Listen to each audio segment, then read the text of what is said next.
अस्सलाम वालेकुम रहमतुल्लाहि व बरकातहू। आज हम हमारा इस्लामिक क्रैश कोर्स का तीसरा पार्ट शुरू करेंगे। तीसरा चैप्टर भी कह सकते हैं। हालांकि मैंने कोशिश किया कि जल्दी ख़त्म हो, फिर भी 1 घंटा उसमें लग गया। और जो एक्सप्लेन कर रहा था कॉस्मोलॉजी के ताल्लुक से और कायनात की वसअत के ताल्लुक से, तो वो इतना बड़ा मौजू है, इतना बड़ा टॉपिक है कि वो 2-3 घंटों 4 घंटों में एक्सप्लेन नहीं कर सकते।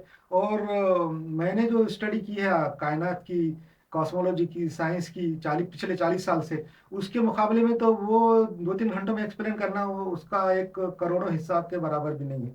फिर भी मैं इसलिए एक्सप्लेन कर रहा था कि कायनात की वसअत के ताल्लुक से आप लोगों को इसलिए बताना चाह रहा हूँ इस्लामी क्रैश कोर्स में, इस्लाम के तनाजुर में इसलिए बताना चाह रहा हूँ कि आप लोगों को ये मालूम हो कि ये कायनात जो इतनी बड़ी है, तो वो कितनी बड़ी है और उसमें क्या क्या है, ताकि आपको ये अंदाजा हो जाए कि ये कायनात की अजमत क्या है और वो कितनी बड़ी और नामुमकिन चीज है कायनात। ये अंदाजा होने के बाद आगे इस्लाम के बारे में समझने में आपको आसानी होगी। असल में इसका ताल्लुक इस्लाम से है। जो मैं आपको बातें बता रहा हूँ, जो जो एक भी बात उसमें इस्लाम से खारिज नहीं है, इस्लाम से उसका ताल्लुक है। इस्लाम वो मजहब है जो हर चीज को अपने अंदर समाये हुए है। असल में ये कायनात के बारे में आपको ये बताते बताते पिछले वक्त मैंने कोशिश ये किया था कि हालांकि बताऊं ज्यादा, मगर वक्त की कमी की वजह से मैंने कुछ उसमें बातें शॉर्ट कर दिया था। आज भी मैं ज्यादा नहीं कोशिश करूंगा कि बताने की। थोड़ा सा रिवीजन करके हम इंशाल्लाह आगे बढ़ेंगे। कायनात की जो वसत है, वसत यानी लंबाई, चौड़ाई, गहराई और उसकी उसके डायमेंशन, और वो इतने ज्यादा हैं कि आजकल के जो साइंटिस्ट है, मॉडर्न साइंटिस्ट है, उनको भी नहीं मालूम कि ये कायनात कितनी बड़ी है। ये जो एम्प्टी स्पेस है, जो खाली जो खला है, हमको जो एम्प्टी स्पेस नजर आता है, ये आसमान नजर आता, ये आसमान एकदम खाली है। हम जब देखते हैं आसमान में तो बिल्कुल खाली नजर आता। मगर लेटेस्ट जो आजकल की जो जदीद साइंसदान हैं, उन्होंने अपने कुछ इंस्ट्रूमेंट से पता लगाया है कि ये खला खाली नहीं है, ये स्पेस खाली नहीं है, बल्कि इसके अंदर एनर्जी मौजूद है। हर मुख्तलिफ किस्म की एनर्जी की वेव्स, इलेक्ट्रोमैग्नेटिक वेव्स उसके अंदर मौजूद है, एनर्जी मौजूद है, बहुत ज़्यादा एनर्जी मौजूद है। और वो एनर्जी ऐसी है जैसे ये खाली जो खला है वो एक समंदर है, वो एनर्जी का एक समंदर है। जैसा कि एक मछली पानी के अंदर, समंदर के अंदर, ओशियन के अंदर रहती, उसको नहीं पता चल सकता कि मैं पानी के अंदर हूँ, वो समझते मैं इन्वायरमेंट में हूँ। वैसा हम लोग जो है ये कायनात के अंदर है, हमको नहीं पता चल रहा है कि हम किसी एनर्जी के अंदर मौजूद है, और हमें एनर्जी के एक बहुत बड़े समंदर में मौजूद है। और उस एनर्जी के समंदर के अंदर साइंटिस्ट ने पता लगाया है कि उसकी जो वेव्स है, अंदर जो एनर्जी मौजूद है, उनकी जो अंदर इलेक्ट्रोमैग्नेटिक वेव्स है या कुव्वतें मौजूद है, उसके अंदर कभी गांठ पड़ जाती, कभी उसके अंदर नॉट हो जाता, कभी वो उसमें एक गीड बन जाती। वो एक गीड एक पार्टिकल बन जाती। वो पार्टिकल इतना बारीक होता है, जैसा प्रोटॉन हो गया, न्यूट्रॉन हो गया, इलेक्ट्रॉन हो गया, बोसोन हो गया, और भी बहुत सारे प्रियॉन्स है। सब एटॉमिक पार्टिकल की उन्होंने एक लिस्ट निकाली, तकरीबन 2 दर्जन से ज्यादा पार्टिकल दरियाफ्त हुए और भी दरियाफ्त होना चालू है। और वो वैसे पार्टिकल वो बन जाता, और वो बनने के बाद फिर वो मादे की शक्ल इख्तियार करता। उसके बारे में मुख्तलिफ तरीके से मालूम भी किया है। कैसीमीर इफेक्ट एक है, वैक्यूम फ्लक्चुएशन एक है, और भी मुख्तलिफ टेक्निक से उन्होंने मालूम किया कि उसके पार्टिकल बन जाते हैं, वो ख़त्म भी हो जाते हैं। और मुख्तलिफ थेरियाँ हैं, क्वांटम थेरी के अंदर ये सारी थेरियाँ मौजूद है। मैं उसके बारे में भी तो ज़रा सा बताऊंगा इंशाल्लाह। वो कायनात की जो थेरियाँ हैं और जो कायनात की जो वसत है, वो ताकतें हैं, वो इतनी ज़्यादा है। और उसके अंदर मुख्तलिफ किस्म की चीज़ें और भी मौजूद है, धातें हैं, मेटल है, मटेरियल है, और जो कुर्रे हैं, जिसको हम जो ग्लोब्स बोलते हैं, जो तारे सितारे, गैलेक्सी और ज़मीनें हमारी जैसी करोड़ों अरबों खरबों इतनी है। वो ऐसी मौजूद है कि एक मिसाल हम ज़मीन से शुरू किए थे कि ज़मीन एक कुर्रा है, सूरज की तरफ घूम रहा है। सूरज की तरफ और भी दूसरे बहुत सारे कुर्रे हैं जो घूम रहे हैं, और एक सिस्टम बना है, निज़ाम शमसी, सोलार सिस्टम। उसका अंदर बाकी सितारों के बारे में तो हम जिक्र नहीं करेंगे कि तो हम वहाँ देखा नहीं। मगर जमीन के बारे में हमको मालूम है कि जमीन का जो डायमीटर है, कुतर है, वो है 12,800 किलोमीटर। और उसका जो मुहित है, सरकमफरेंस, वो है तकरीबन 40,000 किलोमीटर। और जो सूरज है, सूरज का जो हजम है, जो उसका जो वॉल्यूम है, जमीन से 13 लाख गुना ज्यादा है। जमीन का वॉल्यूम समझिए एक पकड़ लिए, तो सूरज जो है 13 लाख गुना ज्यादा। अगर 13 लाख गुण जमीन के बराबर एक सूरज है, 13 लाख जमीन के बराबर एक सूरज है। और सूरज के सामने जमीन हमारा एक जर्रे के बराबर है, बिल्कुल रेत के जर्रे के जैसा। और हमारा जो सूरज है, वो एक गैलेक्सी में है, एक कायनात में है, जिसको मिल्की वे बोलते हैं। मिल्की वे गैलेक्सी एक बहुत बड़ा सिस्टम होता है सितारों का, हमारे जैसे सूरज की जैसे। उसमें लाखों करोड़ों अरबों सितारे मौजूद है सूरज की जैसे, बल्कि सूरज से भी हजारों गुना बड़े हैं। सूरज से भी हजारों गुना बड़े हैं। सूरज से इतने बड़े हैं कि हमारा सूरज उनके सामने एक जर्रे के बराबर है। इतने बड़े बड़े सितारे वो गैलेक्सी में मौजूद है, हमारी मिल्की वे में। और मिल्की वे के अंदर वो घूमते रहते हैं अतराफ में। मिल्की वे का भी एक सिस्टम है जैसा सोलार सिस्टम जैसा, उसमें वो घूमते रहते। और मिल्की वे कितनी बड़ी है, मिल्की वे के एक सिरे से दूसरे सिरे के नापने के लिए, या कायनात के जो वसत है लंबाई चौड़ाई नापने के लिए, साइंसदानों ने किलोमीटर का जो फासला है वो उनके सामने बहुत छोटा है। कायनात तो इतनी बड़ी इतनी बड़ी, इतनी करोड़ों अरबों खरबों किलोमीटर है लामहदूद, कि उसके सामने किलोमीटर बिल्कुल काबे कदर नहीं है, कैसा गिनेंगे। तो एक और एक टेक्निक इंसानों के पास पता चली कि रोशनी, एक टार्च है, एक रोशनी है, टार्च अगर हम चमका दिए तो उसकी जो रोशनी 1 सेकंड में 3 लाख किलोमीटर जाती तकरीबन। एक टार्च चमकाने के बाद, चालू करने के बाद 3 लाख किलोमीटर तक जाती है वो 1 सेकंड के अंदर। तो फिर वो 1 घंटे में कितने जाएंगी, एक दिन में कितनी जाएंगी किलोमीटर, और एक महीने में कितने किलोमीटर जाएंगी, और एक साल अगर टार्च चमकाए रखे अपन 1 साल तक कितने किलोमीटर जाएंगी, करोड़ों अरबों खरबों किलोमीटर जाएंगी। इंसान का दिमाग सोच भी नहीं सकता। ये एक पैमाना उन्होंने निकाला है साइंटिस्ट ने गिनने का, कि एक सेकंड में 3 लाख किलोमीटर जाती है, तो एक साल में कितने जाएंगी, वो करोड़ों किलोमीटर है। तो हमारी गैलेक्सी का जो मैं बता रहा था कि जो खुतर है, एक सिरे से दूसरे खुतर तक का डिस्टेंस रोशनी की रफ्तार से नापना है, किलोमीटर के हिसाब से तो हम नाप नहीं सकते। तो रोशनी की रफ्तार से नापने के लिए अगर रोशनी चमकाई जाए एक किनारे पे, दूसरे किनारे तक पहुंचने के लिए रोशनी को, टार्च की रोशनी को 2.5 लाख साल लगते। 2.5 लाख साल के बाद वो रोशनी वहां पहुंचती।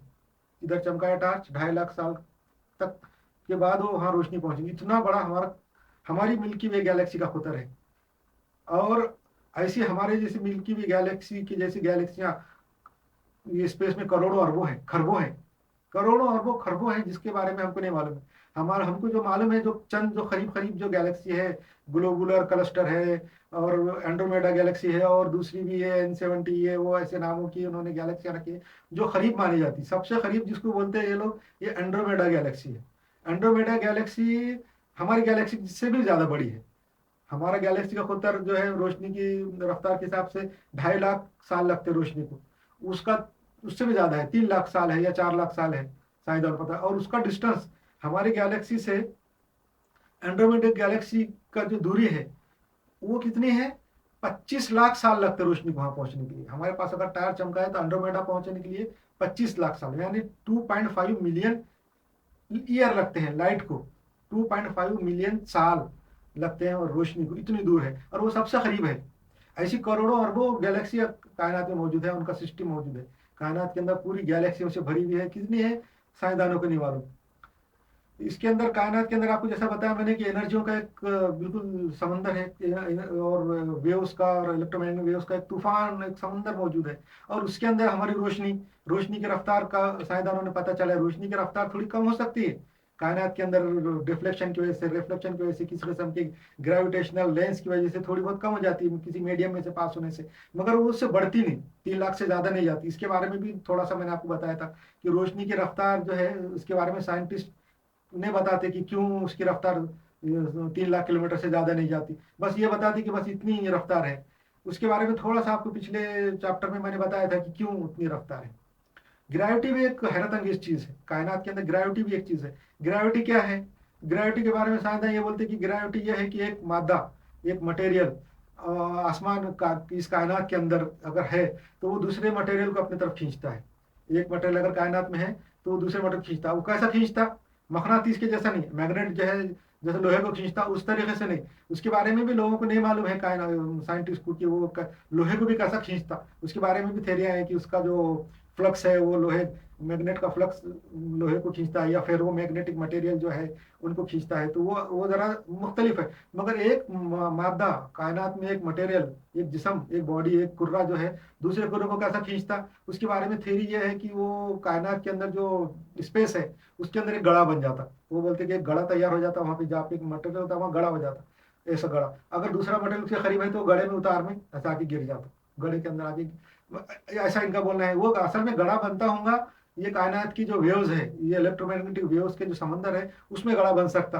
और खाली अगर कुछ नहीं रहता तो कहाँ से बनता था, अगर इसके बारे में साइंसदान कुछ नहीं मालूम, खाली फिजिक्स में इन्होंने ढूंढ के निकाला है, कॉस्मोलॉजी के अंदर उन्होंने पता चला है कि ग्रेविटी भी बड़ी हैरत अंगेज चीज है और बड़ी हमारे लिए कारामद है। इंसानों के लिए ग्रेविटी भी एक कारामद चीज है, रोशनी भी एक कारामद चीज है। अगर रोशनी नहीं होती तो हम कुछ भी देख नहीं सकते थे, समझ नहीं सकते थे, और हमको किसी किस्म का शौर नहीं रहता था कि हम क्या क्या, बिल्कुल अंधे और कुछ देख नहीं सकते, कुछ नहीं समझता था, ना पढ़ना लिखना, ना किसी किस्म का इल्म। और ग्रेविटी भी एक किस्म अच्छी चीज है कि जिसकी वजह से आज कायनात के अंदर सब चीज मौजूद है, और उसके कुर्रे हैं, चल रहे फिर रहे, और हर चीज है। और ग्रेविटी हर जगह डिफरेंट है, जमीन की ग्रेविटी अलग है, चांद की अलग है, सितारों की अलग है, सूरज की अलग है।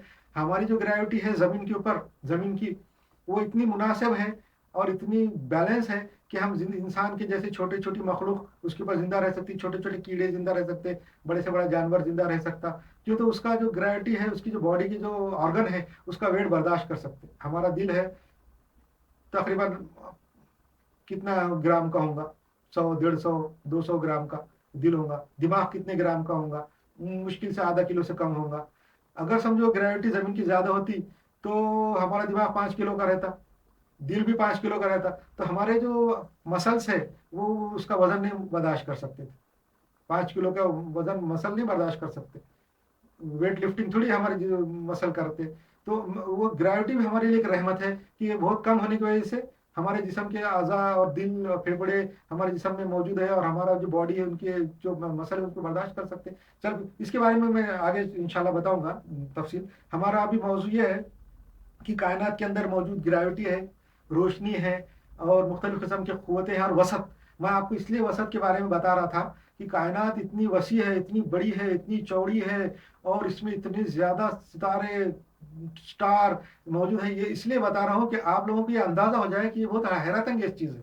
कायनात बहुत ज्यादा हैरत अंगेज चीज है, बहुत ज्यादा उसमें मटेरियल मौजूद है, इतना मटेरियल है। आप एक पत्थर को हाथ में ले लीजिए, कोई एक छोटा सा पत्थर, आधा किलो का, पौन किलो का, आप जब उसको मुट्ठी में पकड़ लेंगे तो आपको पता चलेगा, एहसास होगा कि ये कोई चीज है। खाली हाथ में आपको नहीं पता चलेगा, मगर एक पत्थर आप हाथ में उठा लेंगे तो आपको पता चलेगा कि ये मौजूद है। एक पत्थर कायनात में ऐसे, ये तो पत्थर छोटा सा आपने हाथ में आधा किलो का लिया, कायनात में ऐसे बड़े बड़े, बहुत ज्यादा करोड़ों गुना बड़े, जैसे आपको मिसाल दिया मैंने कि सूरज उसके सामने धूल है, और सूरज नहीं बल्कि हमारी गैलेक्सी उसके सामने धूल है। इतनी करोड़ों गैलेक्सी आसमान में है, और ये स्पेस में है। हमारी हमारी गैलेक्सी और एंड्रोमेडा की जैसी करोड़ों अरबों खरबों गैलेक्सी ऐसी है, धूल की जैसी, हमको नजर भी नहीं आती। हम आसमान की तरफ जब रात में देखते हैं अंधेरे में, तो कुछ बड़े बड़े सितारे जो करीब हैं हमारे, वो नजर आते, जो स्टार्स है वो हमको नजर आते हैं, और बीच में खाली जगह काला आसमान नजर आता। असल में वो काला नहीं है, उसके अंदर जब नई हबल से या जेम्स वेब की जो दूरबीन से अगर देखे तो पता चलता उसमें तो उससे भी ज्यादा करोड़, जितना आसमान में तारे नजर आते हैं उससे भी ज्यादा करोड़ों अरबों खरबों तारे मौजूद हैं, और वो हमारी गैलेक्सी से भी करोड़ों गुना बड़े हैं, हमारी गैलेक्सी से भी बड़े बड़े हैं। आसमान में धूल के और मटेरियल के इतने जखायर मौजूद है, जखीरे इतने मौजूद है, उसमें सिर्फ चंद का पता चला है उन्होंने। ईगल नेबुला बोल के एक है, जो जिसकी लंबाई चौड़ाई चौड़ाई जो है करोड़ों अरबों किलो साल है। रोशनी के लाखों करोड़ों अरबों साल लगते एक सिरे से दूसरे सिरे तक जाने के लिए। ये खाली एक नेबुला, एक अबर का जो बादल है आसमान में, ईगल नेबुला बोल के, उसके बारे में बता रहा हूँ मैं कि उसकी लंबाई चौड़ाई करोड़ों अरबों नूरी साल है, लाइट ईयर है। उसके अंदर हमारे सूरज के जैसे, हमारी गैलेक्सी जैसे लाखों गैलेक्सियां हैं सब। दूसरा उन्होंने पता चला है कि क्रिएशन, टावर्स ऑफ क्रिएशन बोल के और एक बादल है, वो भी करोड़ों अरबों खरबों गुना बड़ा है। उसमें भी सूरज चांद के जैसे, जमीन के जैसे सितारे पैदा होते जा रहे हैं, नए नए अभी बन रहे, मर रहे हैं, और उसमें सितारे पैदा होते बनते, वो सितारे पैदा होते बनने की वजह ये रहती कि जब मटेरियल बहुत ज्यादा जमा हो जाता, बहुत ज्यादा मटेरियल जमा हो जाता, धातु वो जर्रात का, तो उसका एक प्रेशर बन जाता, वो एक गोला बन जाता, वो उसके वो ग्रेविटी की वजह से दबा देता आपस में, और उसके अंदर टेम्परेचर बढ़ जाता, उसकी हरारत बढ़ जाती, ग्रेविटी इतनी ज्यादा हो जाती कि वो उसका प्रेशर बहुत हो जाता, और प्रेशर होने के बाद अंदर धातें बनना शुरू हो जाती। पहले गैसेस बनती, उसके बाद जो है तो ऑक्सीजन बनेंगी, समझो हाइड्रोजन हाइड्रोजन बनती, हाइड्रोजन से ऑक्सीजन बनती है, नाइट्रोजन बनती है, उसके बाद कार्बन, ऐसा करते करते करते वो मेटल तक आती। सबसे आसानी से जो कम उसमें बनता वो लोहा बनता। और भी अगर ग्रेविटी ज्यादा है, वो सितारा, वो स्टार अगर ज्यादा बड़ा है वजन में, और तो उसका ग्रेविटी और ज्यादा होती है, और वो लोहे को भी दबाता, और दबा के और भी लोहे से आगे की धातें बनना शुरू हो जाती। यूरेनियम है, सोना है, चांदी है, और दूसरी जो धातें हैं, वजनी धातें, सीसा है और ऐसी धातें बनना शुरू हो जाती जो ज्यादा वजन से। और भी सितारा ज्यादा बड़ा है तो वो इतना ज्यादा प्रेशर पड़ता वो धातुओं पे और वो गोले पे कि वो फट जाता, फट के बिखर जाता चारों तरफ कायनात में। और बिखर के उसमें की जो धातें हैं, यूरेनियम है, सोना चांदी लोहा जो है, वो दूसरे तरफ दूर दूर कायनात में बिखर जाता। और अगर जमीन के जैसा कोई सितारा तारा जो है कुर्रा अगर कहीं करीब में मौजूद है तो उसमें आके गिर जाते हो लोहा, ये गिर जाते हैं ना, वो भी करोड़ों लाखों अरबों टन रहता जो गिरता आके टुकड़ा। जमीन के अंदर जो लोहा है वो बाहर से ही आया है। जमीन के अंदर जितना भी लोहा मौजूद है तो उसमें वो सब बाहर से आया है, ऊपर बाहर से आ गिरा, जमीन में पैदा नहीं हुआ। ये कुरान शरीफ के अंदर 1440 साल पहले आए थे सूरह हदीद में कि हमने लोहा आसमान पे से नाजिल किया, बोल लोहा नाजिल किया है। लोहा जो है बाहर से आया, ये साइंसदानों ने अब पता चला है, मगर कुरान शरीफ में 1440 साल पहले है। इसके बारे में आपको मैं बाद में बताऊंगा इंशाल्लाह। इस वक्त जो मैं आपको बता रहा हूँ कि उसके अंदर जो कायनात का वसत के बारे में और कायनात की लंबाई चौड़ाई और कितनी दूरियां हैं, वो इसलिए बता रहा हूँ कि आपके दिल में ये कायनात के बारे में ये बात पैदा हो जाए कि कायनात कितनी बड़ी है, कितनी नामुमकिन चीज है कि ये कैसा आई, कहाँ से आई। साइंसदान उसके बारे में सोच रहे हैं कि कायनात जो है कैसा पैदा हुई, कैसा आई। करोड़ों जब से इंसानों ने शऊर संभाला, लाखों साल से इंसान ये सोच रहा है। मुख्तलिफ किस्म के मजहब पैदा हुए, मुख्तलिफ किस्म की थेरियां लोगों ने पेश की, अरस्तु अफलातून के ज़माने से थेरियां चल रही कि कायनात कैसे आई। पहले के लोग जो कायनात के बारे में पढ़ते थे तो उन्होंने मजहब का इजाद किया कि ये ऐसा पैदा हुई, ऐसा हुआ, वैसा हुआ, फला हुआ। कुछ जो अरस्तु अफलातून के जैसे लोग थे उन्होंने बताया कि ये खुद ब खुद पैदा हो गई, कायनात के बारे में खुद ही पैदा हो गई। मगर जो जदीद साइंटिस्ट है आजकल के, उन्होंने ये बात को रिजेक्ट कर दिया कि खुद तो नहीं पैदा हुई, क्योंकि इतना मटेरियल है जो उन्होंने अब देखा कि तो पहले का अरस्तु अफलातून को तो ये मालूम था कि कायनात की वसत कितनी है, कितनी लंबी है। वो तो ये समझते थे कि सब चीजें जमीन की तरह घूम रही है, सूरज चांद सितारे जमीन की तरह घूम रहे, जमीन सेंटर है और वो घूम रही है, ऐसा समझते थे। मगर बाद में साइंसदानों ने पता चला है कि ये जमीन की तरफ नहीं घूम रहे, बल्कि एक बिग बैंग हुआ, एक बहुत बड़ा धमाका हुआ करोड़ों 13 अरब साल पहले। और उसमें से ये एनर्जी निकली, एनर्जी के इससे गोले बने, गोलों से कायनात बनी, कायनात के अंदर गैलेक्सियां बनी करोड़ों अरबों खरबों सूरज के जैसे, और हमारी मिल्की वे के जैसे गैलेक्सी करोड़ों भर के फैल गई और वो अभी इस वक्त चल रही है। यह ऐसा साइंसदानों ने पता लगा और इतना मटेरियल के बारे में दरियाफ्त किया, नए नए इंस्ट्रूमेंट और दूरबीनों से देख के उन्होंने साइंसदान इस बात पे कायल हो गए कि कायनात को बनाने वाला कोई मौजूद है। अभी बहुत कम साइंसदान ऐसे हैं जो ये मानते कि भाई कायनात को कोई बनाने वाला नहीं है। और ऐसा भी कोई भी साइंसदान नहीं है कि जो कम से कम ये नहीं मानता कि किसी न किसी ने तो बनाया है। वो किसी एक खास गॉड को या खुदा को नहीं मानते, मगर ये मानते कि कायनात को किसी ने बनाया है। बहुत से साइंसदान हैं वो मानते कायनात किसी ने बना दिया। और अब आगे क्या हुआ नहीं मालूम, तो इनको डेइज्म बोलते, डेइस्ट बोलते, डेइज्म, इसको डेइज्म बोलते हैं। यानी ये ऐसा मानना कि कायनात को किसी ने बनाया मगर अब क्या है नहीं मालूम, इसको बोलते डेइज्म। और ये मानने वालों को बोलते डेइस्ट। पहले जो थे जो ये मानते थे कि कायनात को किसी ने नहीं बनाया, कोई खुदा नहीं है, उनको अथेइस्ट बोलते, अथेइस्ट, पुलहित, अथेइस्ट। मगर ये तो डेइस्ट है। आजकल के जो नए जदीद साइंटिस्ट है, कॉस्मोलॉजिस्ट है, वो डेइस्ट है। वो ये बोलते हैं कि किसी ने बनाया, क्योंकि उनको अब ये डिनाई नहीं कर सकते। उन्होंने जब कायनात की इतनी वसत देखी, इतनी लंबाई चौड़ाई, इतनी मटेरियल, इतनी दूरियां और इतनी हैरत अंगेज चीजें, और इसके अंदर इतनी मौजूद कुव्वतें और एनर्जी और वेव्स देखी उन्होंने, तो वो अब डिनाई नहीं कर सक रहे कि वही कायनात कहाँ से आई। तो ये बस इतने बोल के खामोश है कि वही किसी ने तो बनाया। तो ये जो है कायनात के बारे में जो बोलना है जो अथेइस्टों का, ये बोलना है कायनात इत्तेफाक से पैदा हुई, बस बाय चांस, बाय चांस बन गई। तो कायनात बाय चांस कैसे बन सकती? बाय चांस कोई चीज नहीं होती। अगर समझो ईंटों का एक ढेर पड़ा हुआ है, तकरीबन 150 ईंट है रखी हुई, कुछ रेती भी रखी हुई है, कुछ सीमेंट है, कुछ पानी है, कुछ मिक्स करने के उसके आलात है, टोकरा है वगैरह है। आप रख दो उसको, इत्तेफाक से 100 साल में भी वो दीवार नहीं बनेंगी। 10 ईंटों की दीवार भी 100 साल तक नहीं बन सकती खुद ब खुद। 100 साल रखो, 1000 साल रखो, 1 लाख साल रखो, अभी भी हैरा में, मिस्र में या दुनिया के मुख्तलिफ हिस्सों हिस्सों में खंडर पड़े हुए हैं जमीन दीवार गिर के, मगर खुद ब खुद कोई दो ईंटें भी एक दूसरे पे नहीं चढ़ी अभी तक। मैं साइंसदानों को ये बोलना कि इत्तेफाक से बनी, ये बिल्कुल गैर मंतकी बात है। इत्तेफाक जो है ना, खुद से नहीं हो सकता। और बार बार जो चीज होती है इत्तेफाक, तो हमारे कायनात में बहुत सी चीजें इत्तेफाक से हुई है। जदीद थ्योरियों के हिसाब से देखे, जैसे आपको बता रहा था मैं कि इवोल्यूशन, जो डार्विन ने थ्योरी पेश किया है कि चीजें एक दूसरे से तरक्की करके आगे तक आई है। छोटे जानवर तरक्की करते करते बड़े जानवर हो गए, वो भी कैसे इत्तेफाक से। कभी वो जानवर को ये चीज पसंद आ गई, जरा जैसे बकरी है, उसको बड़े झाड़ के पके पत्ते खाने का था, तो वो गर्दन लंबी करते करते करते जिराफ बन गई। ये इत्तेफाक हुआ। तो ऐसा इत्तेफाक जो है वो दुनिया की हर चीज में हुआ हुआ नजर आता है। तो इसका मतलब ये इत्तेफाक नहीं है कि तो इत्तेफाक एक बार होता, अगर तो हो भी गया मान लिए तो ऐसा तो इत्तेफाक होते ही नहीं। मगर इत्तेफाक अगर हो जाए तो एक या दो बार होता, हर बार इत्तेफाक नहीं होता। जो हर बार बार बार इत्तेफाक होता है उसको इत्तेफाक नहीं बोलते, उसको बोलते कसदन, डिलिबरेटली हुआ।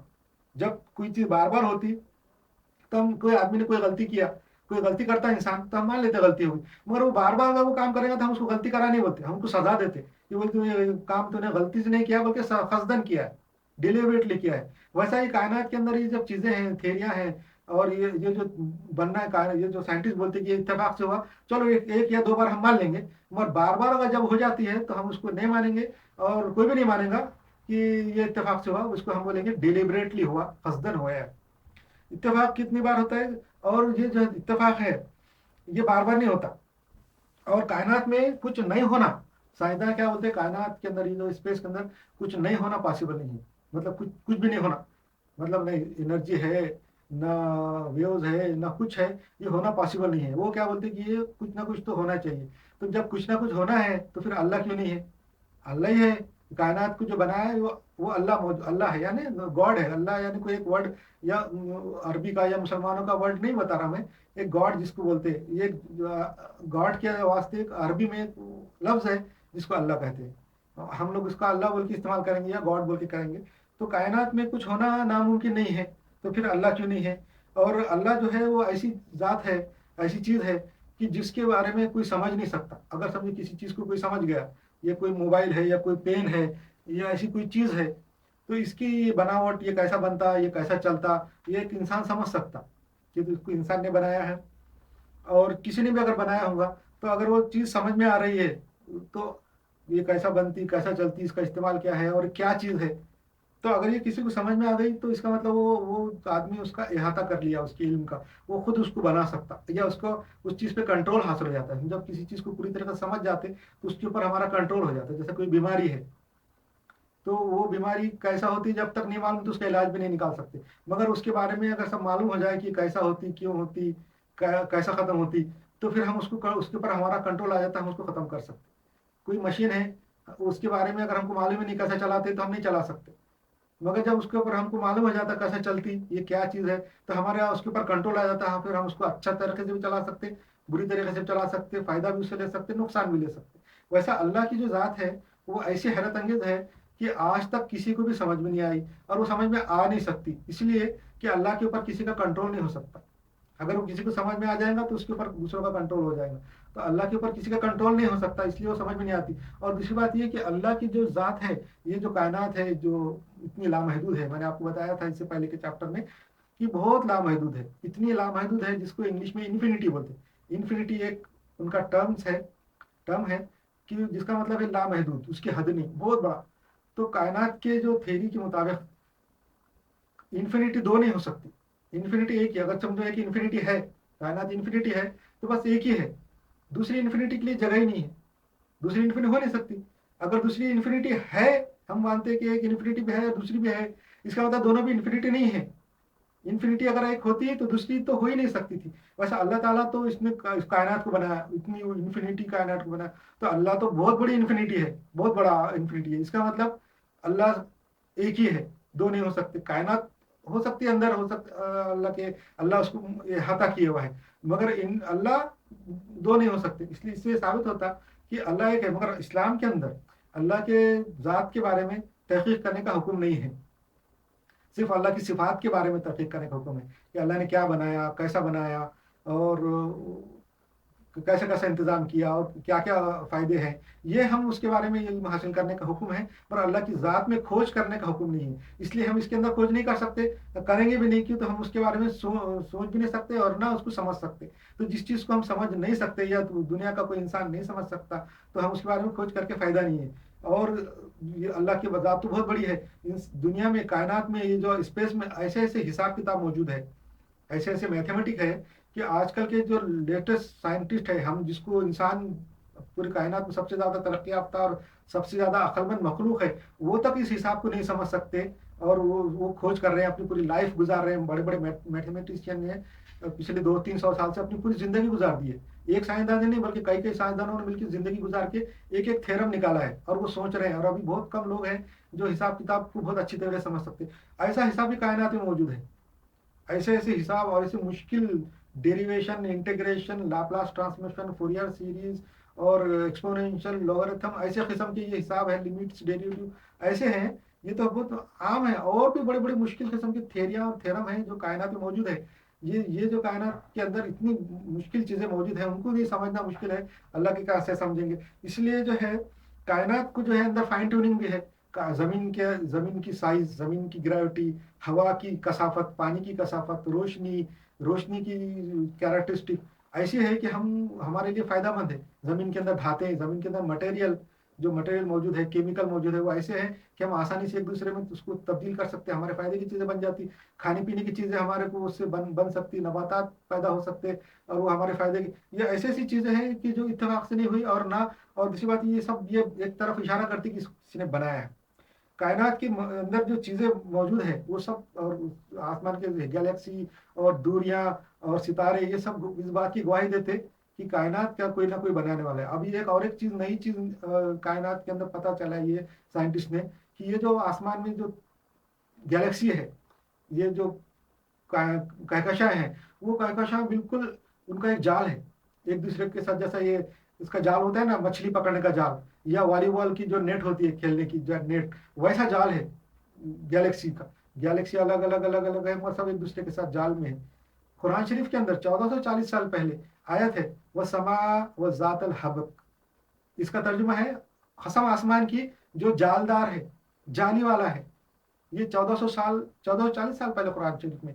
आज ही साइंसदानों ने पता चलाया है नई नई जदीद दूरबीनों से कि कायनात के अंदर हमारे जैसी कहकशाएं करोड़ों अरबों हैं और उनका एक जाल है, उनका जाल बिछा हुआ है। ये एक मिसाल छोटी सी दिया है, उसका मैं हवाला आपको बाद में दूंगा।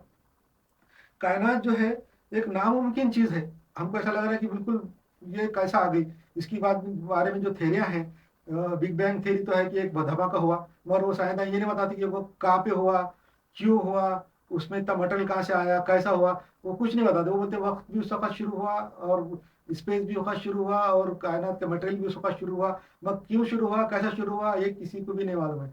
तो ये इतनी नामुमकिन चीज है। और उनको बोलेंगे भाई ये, फिर उसके बाद भी कुछ जुल्म ये है लोगों का कि बोलते खुद ब खुद हुआ, कोई ने नहीं बनाया। तो इतनी नामुमकिन चीज है। तो इस कायनात नामुमकिन चीज को बनाने वाला कोई अल्लाह मौजूद है। इसके बारे में छोटा सा मैं आपको बताया था कि हम लोग उस चीज के बारे में सोच सकते हैं जो पॉसिबल है। जो चीज पॉसिबल ही नहीं है उसके बारे में नहीं सोच सकते हम। जैसा आप दिमाग में सोचो कोई ऐसी चीज जो मुमकिन नहीं है बनना या रहना, तो आप उसके बारे में नहीं सोच सकते कि कैरेक्टर्स क्या होंगी, उसकी लंबाई चौड़ाई क्या होंगी, उसका कलर कैसा होगा, उसकी खसूसियात क्या होंगी। सोच सकते क्या, जो मुमकिन ही नहीं है। मगर जो मुमकिन है उसके बारे में आप सोच सकते उसकी कैरेक्टर्स क्या है। मिसाल के तौर पे अभी हम लेके बात ये करेंगे कि कायनात का बनाने वाला कोई है।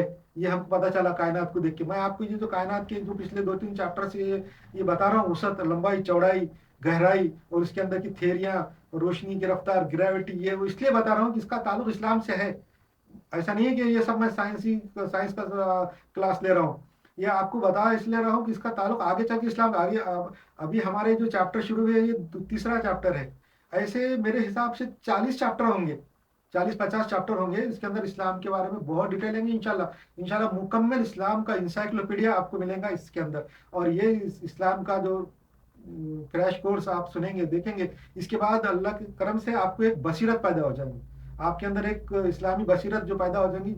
इस्लाम का, इंसान का मकसद आपको मालूम होगा, दुनिया का मकसद मालूम होगा, कायनात का मकसद मालूम होगा, हमारी पैदाइश का मकसद मालूम होगा, इस्लाम क्या है, इस्लाम का मकसद मालूम होगा। ये अभी तक हमारे पास जो आम जो तरीका है तालीम का, इस्लामी तालीम देने का, दरस निज़ामी का, उसमें ये चीज़ें नहीं बताई जाती। वो उनका तरीका अलग है। मगर ये जो जदीद तरीके से मैं आपको बता रहा हूँ, लेटेस्ट मॉडर्न तरीके जो इस्लाम के बारे में एक्सप्लेन कर रहा हूँ, इसके अंदर आपको इंशाल्लाह ये सब चीज़ें पता चलेंगी, मकसद ही पता चलेगा इंसान का। और जब आपको किसी चीज़ का मकसद पता चलेगा तो आप उसके बारे में, उसको आपके अंदर दिमाग रोशन हो जाएगा, आपको उसकी हकीकत पता चल जाएगी। जब तक किसी चीज का मकसद नहीं मालूम होता हकीकत पता नहीं चलती। इसलिए मैं बता रहा था कि कायनात के अंदर जो चीज मौजूद है, हमारी बात जो चली थी वही थी कि जिस जो मौजूद है उसके बारे में हम सोच सकते। अब मिसाल के तौर पे कायनात की वसत, लंबाई, चौड़ाई, साथ ये दिखा के आपको मैं ये बताना चाह रहा था कि कायनात का कोई बनाने वाला है, ये बताने के लिए ये बता रहा था। कायनात का बनाने वाला कौन है? बाकी सब लोग के वास्ते अलग अलग लफ्ज है।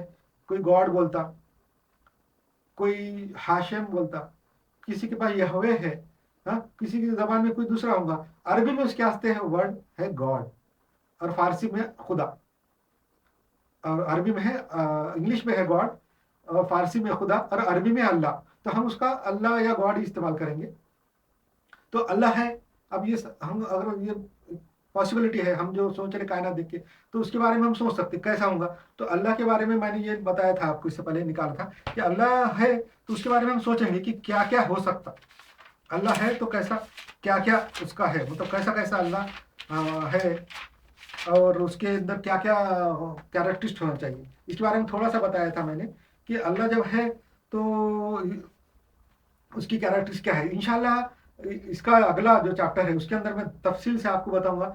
हम ये सोच के, ये एक पॉसिबिलिटी है कि अल्लाह है, तो हम ये अगले चैप्टर में, चौथे चैप्टर में ये कंसिडर करेंगे कि एक अल्लाह है। अब उसके बारे में हम ये कंसिडर, ये सोचेंगे दिमाग से, खाली मंतकी तरीके से, लॉजिक से, कि अल्लाह के अंदर क्या क्या होना चाहिए, क्वालिटीज़ क्या क्या होना चाहिए, अल्लाह की क्वालिटीज़ क्या क्या होना चाहिए। ये अगले चैप्टर में इंशाल्लाह अपन पता चलेंगे, और आपका इसके अंदर ये भी इंटरेस्ट भी बाकी रहेगा इंशाल्लाह। सलाम अलैकुम रहमतुल्लाहि व बरकातहू।